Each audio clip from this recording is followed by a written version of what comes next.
Ce jour-là, il y avait beaucoup de vent à la plage. Miffy et son papa tiraient le petit chariot de Miffy. Mais le vent soufflait si fort qu'ils avaient beaucoup de difficultés à le déplacer. Miffy était fatiguée de tous ses efforts. Alors elle dit: « Papa, c'est pas une bonne place ici pour notre tente ?»« Si tu veux, » dit Papa Pompon. Mais le vent souffle si fort que ce sera difficile de la monter. Ils firent de gros efforts, mais bientôt la tente fut montée. Ils mirent toutes leurs affaires à l'intérieur pour les protéger du vent. « Quel travail !» dit Miffy. « Mais c'est très confortable à l'intérieur. » C'est exact, dit Papa Pompon. Je crois que nous avons bien mérité quelques biscuits. Mais nous devrons les manger très vite, avant que tout ne soit recouvert de sable. Une fois les biscuits avalés, Miffy et son papa décidèrent de jouer au ballon. Mais le vent était encore trop fort. « Oh non !» s'écria Miffy. « Mon ballon va rouler dans l'eau !» Mais Papa Pompon réussit à arrêter le ballon juste à temps. Il y a beaucoup trop de vent pour jouer au ballon, dit-il. Mais je crois que j'ai une idée. Ce vent est parfait pour une belle démonstration de cerf-volant. Miffy entra dans la tente et en ressortit avec son magnifique cerf-volant. « On y va, Miffy ?» dit son papa. « Je vais tenir le cerf-volant le plus haut possible et toi, tu tiendras la ficelle. Quand le vent soufflera, je le lâcherai.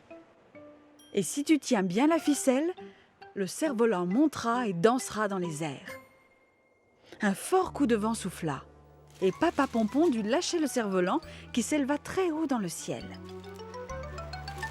La couleur rouge du cerf-volant se détachait sur le fond bleu du ciel.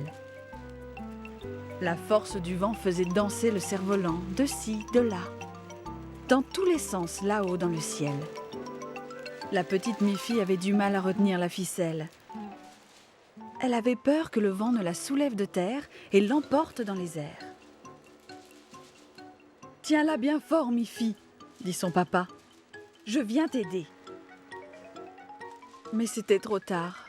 Le cerf-volant heurta le sol si violemment qu'il se brisa et se déchira. « Oh non !» sanglota Miffy. « Mon joli cerf-volant est en morceaux. » Papa Pompon lui dit: « Ne pleure pas, Miffy. Le vent est beaucoup trop fort aujourd'hui sur la plage. Il vaut mieux rentrer à la maison. » Ils replièrent soigneusement leur tente et remirent toutes leurs affaires dans la voiture. Miffy tenait son cerf-volant cassé sur ses genoux. Elle ne pleurait plus, mais elle était très triste. Maman Pompon leur servit une bonne soupe de légumes. Puis Miffy alla se coucher. Cette aventure à la plage l'avait beaucoup fatiguée. Sa maman demanda à Papa Pompon: « Penses-tu pouvoir réparer son cerf-volant ?»« Je vais essayer, » dit Papa Pompon. En se réveillant le lendemain matin, Miffy cligna des yeux d'étonnement. Là, sur son lit, il y avait son cerf-volant rouge, aussi beau qu'avant. « Mon papa est formidable et très habile !» pensa-t-elle. Un matin, Miffy était profondément endormie dans son lit. Elle était en train de faire un très beau rêve. Tout à coup, sa maman fit irruption dans sa chambre et dit: « Miffy chérie, réveille-toi, il est tard. Tu vas être en retard à l'école. » Miffy se réveilla en sursaut et regarda son réveil. Il était très tard. Miffy se précipita vers son armoire. « Qu'est-ce que je vais mettre, maman ?» dit-elle. « Mets ce que tu veux, » dit maman Pompon. « Mais habille-toi rapidement pour ne pas être en retard à l'école. »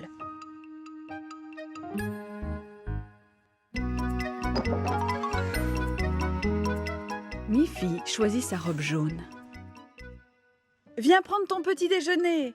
appela sa maman. « Je t'ai préparé des carottes et des tomates. » Mais quand Miffy entra dans la cuisine, sa maman ouvrit de grands yeux. « Miffy, dit-elle, tu as une grosse tache sur ta robe. »« Quelle horreur !» dit Miffy. « Si je dois changer ma robe, je serai encore plus en retard que jamais. »« Mais tu ne peux pas rester comme ça, dit sa maman. Tu dois avoir des vêtements propres pour aller en classe. Quand on est pressé, tout va de travers. » Miffy alla mettre une robe propre. « Voilà, maintenant il faut que je me dépêche, » dit-elle. «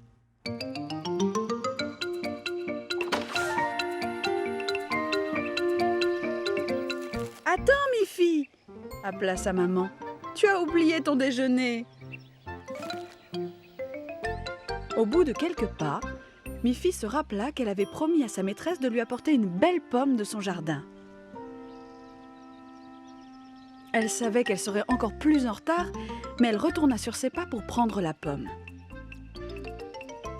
Mais Miffy n'arrivait pas à atteindre les pommes sur l'arbre.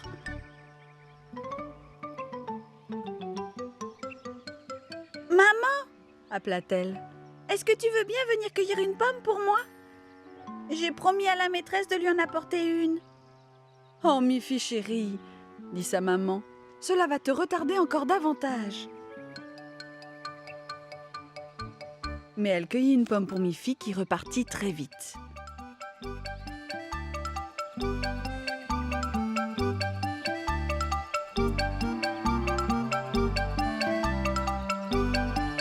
Miffy courut tout le long du chemin de l'école. « Je suis si en retard !» pleura-t-elle. Mais la porte ne s'ouvrit pas. Elle était fermée à clé.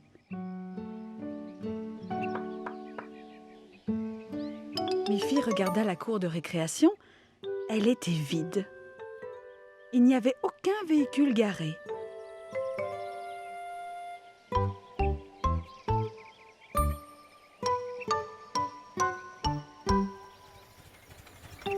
Alors, elle vit sa maman dans la voiture.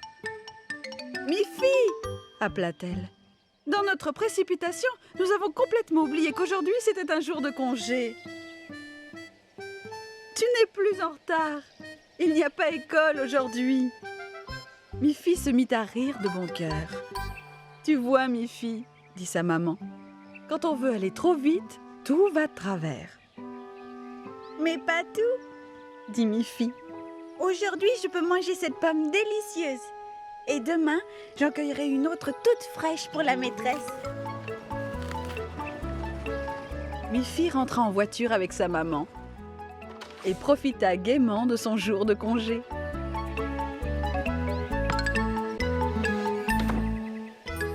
Ce matin-là, Boris et Barbara s'amusaient de voir Snuffy courir et jouer dans leur jardin.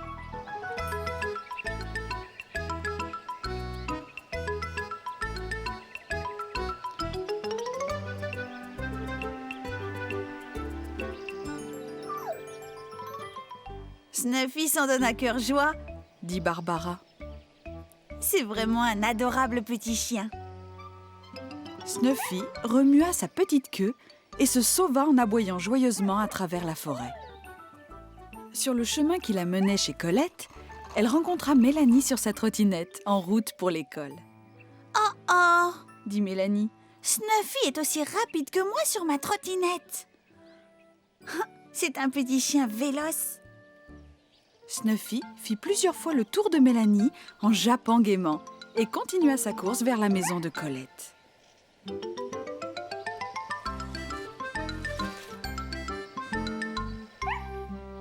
Bonjour, petite Snuffy, dit Colette. Tu m'as l'air d'être en pleine forme aujourd'hui. »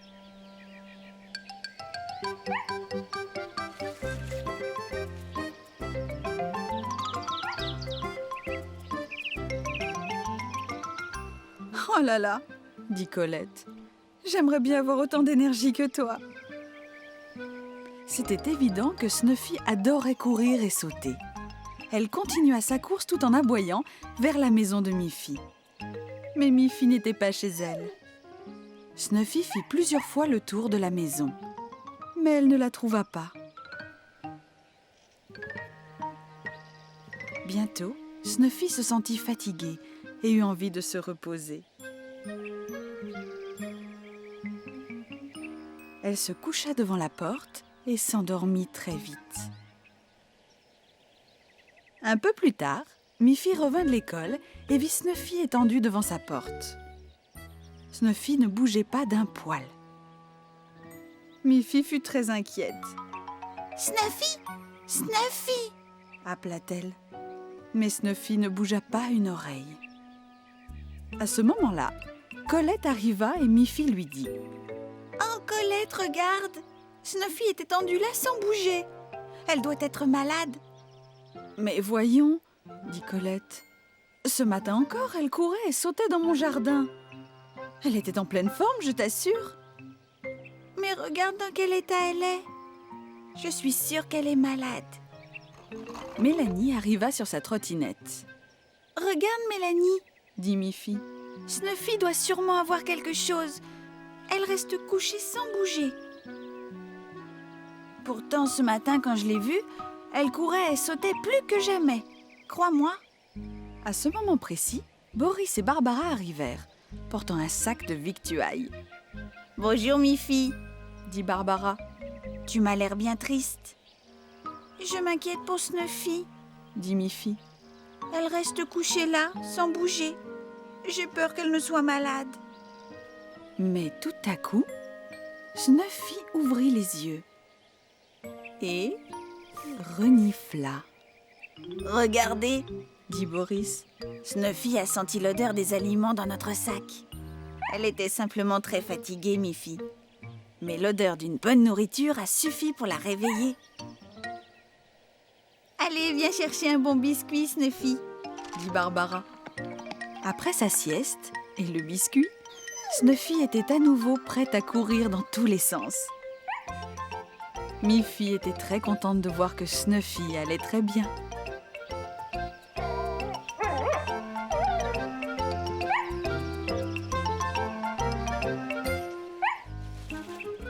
Colette Cochon travaillait dur dans son jardin. Il y avait beaucoup de travail à faire. Tout le jardin était recouvert par les feuilles mortes.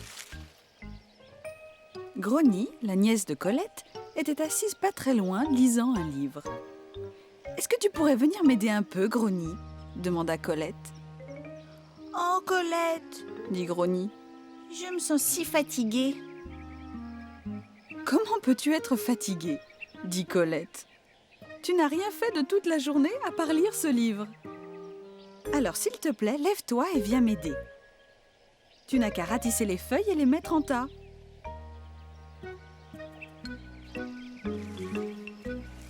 Grogny obéit et commença à ratisser les feuilles. Mais c'était un travail pénible. Elle soufflait et haletait et fut obligée d'aller s'asseoir. « Tu dois terminer ton travail, Grogny, » dit Colette. « Toutes les feuilles doivent être ramassées avant ce soir. » « Il y en a beaucoup trop et c'est trop difficile, » dit Grogny. À cet instant, Miffy passait par là. « Est-ce que je peux vous aider ?» demanda Miffy. « Je vois que vous avez beaucoup de travail à faire. »« Oh oui, » dit Grogny. « On serait très contente si tu pouvais nous aider. »« C'est vrai, Miffy, » dit Colette.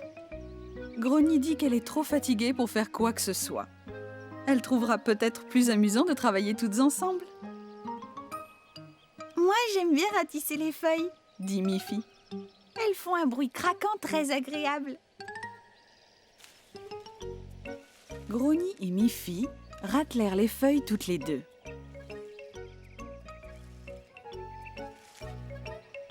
Le tas devenait de plus en plus gros. « Ce qui est amusant, » dit Miffy, « c'est de sauter sur le tas de feuilles et de s'enfoncer dans le tas. Je vais te montrer. »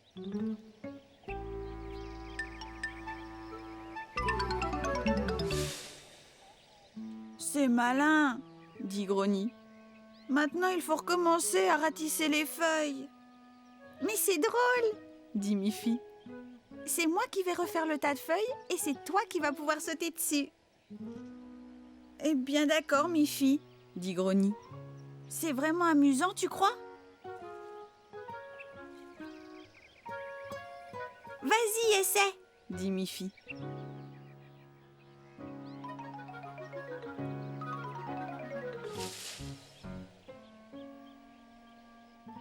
Grogny éclata de rire. Tu avais raison, Miffy, dit Grogny. C'est vraiment très drôle. Alors, ce fut le tour de chacune de rateler, de prendre son élan et de sauter sur le tas de feuilles.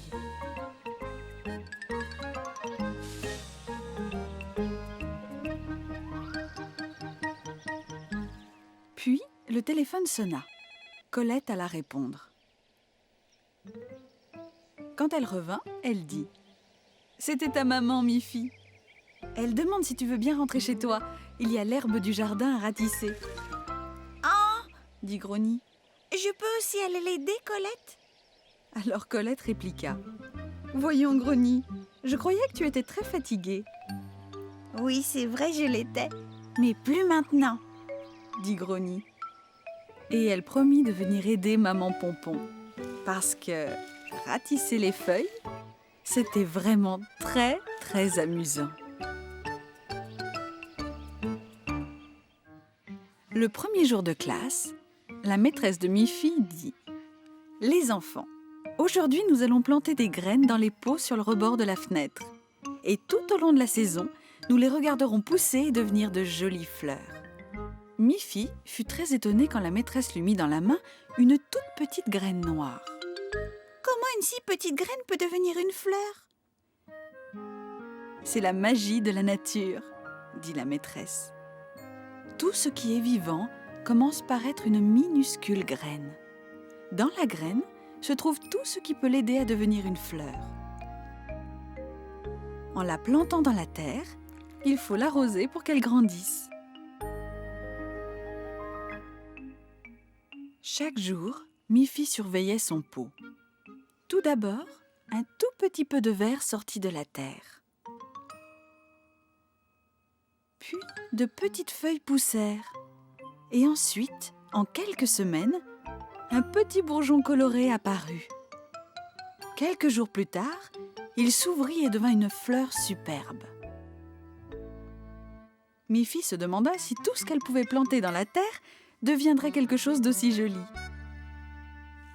Et ce soir-là, tandis qu'elle aidait sa maman à faire la vaisselle, Miffy lui raconta la joie de voir pousser une fleur après avoir semé une toute petite graine noire. « C'est vrai, » dit maman Pompon. « Demain, ton papa plantera quelques graines et tu verras encore des fleurs pousser ici même, dans notre propre jardin. » Miffy fut si enthousiaste qu'elle lâcha sa tasse, qui fut réduite en pièces. « Oh non !» dit Miffy. « Je suis désolée, maman.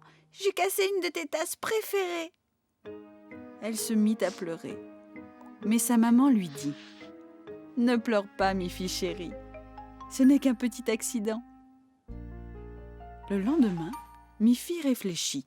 « Si une petite graine peut devenir une jolie fleur, peut-être que si je plante dans la terre un morceau de tasse, une nouvelle tasse va pousser. » Quand papa Pompon planta les graines dans leur jardin, Miffy lui demanda « Si je plante un bout de la tasse cassée, est-ce qu'une nouvelle tasse va pousser ?»« Je n'en suis pas très sûre, Miffy, » dit papa. « Mais tu peux toujours essayer. » Alors, Miffy surveilla le jardin tous les jours, juste comme ça, espérant qu'une nouvelle tasse sortirait peut-être de terre.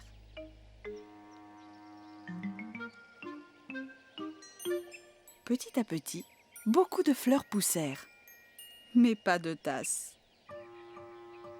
Les parents de Miffy savaient qu'elle allait être déçue. Alors papa Pompon eut une idée.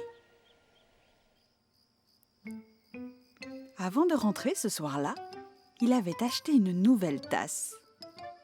Pendant que Miffy dormait, il enfonça la nouvelle tasse à l'endroit où Miffy avait enterré les morceaux cassés. Le lendemain matin, Papa Pompon dit « Miffy, je crois que quelque chose a poussé à l'endroit où tu as planté les morceaux de la tasse. » Miffy se précipita dans le jardin. Et en effet, il y avait bien une anse de tasse jaune et brillante sortant de terre. Miffy la retira de la terre, très étonnée. « Je croyais que seules les choses vivantes pouvaient pousser dans la terre, » dit-elle. Les parents de Miffy rirent de bon cœur. Papa Pompon dit alors « Oui, ma petite Miffy, tu as parfaitement raison. J'ai acheté cette tasse et je l'ai mise dans la terre. C'était une petite plaisanterie. » Ce qui les fit beaucoup rire.